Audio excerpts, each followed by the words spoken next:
Girls హాస్టల్లో food అస్సలు బాగున్నట్లే. మేడంకి వార్డెన్కి కంప్లైంట్ ఇచ్చినా కానీ ఎవరు రియాక్షన్ తీసుకోవట్లే. ఇప్పటికెళ్ళి ఫుడ్ బాగుంటుంది అని చెప్తారు. ఇప్పుడు కూడా ఫుడ్ బాగాలేకపోతే మేము కలెక్టర్ దగ్గరికి వెళ్తాం, కంప్లైంట్ ఇస్తాం. మా హాస్టల్లో ఫుడ్ బాగాలేక అన్నం ఇడ్లీ ఫ్రై మారిపోతుంది. అందరు ఎక్కువ పురుగులు వచ్చి ఆ పురుగులను చూసి అందరు అన్నం తినలేకపోతున్నారు. అందరికి స్టమక్ పెయిన్ ఎక్కువ వస్తుంది. అది స్టమక్ పెయిన్ వస్తే హాస్పిటల్ దూరం ఉంది, పోవడానికి కూడా ఇబ్బంది అవుతుంది.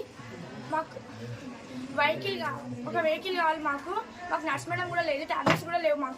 మేము గవర్నమెంట్ ప్రైవేట్ హాస్పిటల్కి పోతే మా డబ్బులు మా దగ్గర లేవు. మా పేరెంట్స్ వచ్చినప్పుడు ఇవ్వలేకపోతే మేము అడిగి ఒక్క దగ్గర నుంచి ఒకటి షేర్ చేసుకొని ఇస్తున్నాము. మాకు డబ్బులు ఇవ్వడానికి మా దగ్గర లేవు. మాకు గవర్నమెంట్ హాస్పిటల్ కూడా దూరం ఉంది. మాకు ఒక వెహికల్ కావాలి, ఒక నర్స్ మేడం కావాలి. మాకు ఫుడ్ మంచిగా ఉండాలి. ఫుడ్లో మొత్తం పురుగులు వస్తున్నాయి. వాటర్ ప్రాబ్లం కూడా ఉంది, ఫిల్టర్ నీళ్ళు. అట్లనే బాత్రూమ్స్ ప్రాబ్లం కూడా ఉంది. చుట్టుపక్కల కూడా మొత్తం చెట్ల ప్రాబ్లం కూడా ఉంది. వాటర్ ఫిల్టర్ వాటర్ ఉంటాం. పైన డ్రమ్స్ కూడా మొత్తం పాకర పట్టి గలీజ్గా ఉంటాయి. ఇంకా బాత్రూమ్స్ డోర్స్ ఉండవు, బాత్రూమ్లలో వాటర్ పోవు.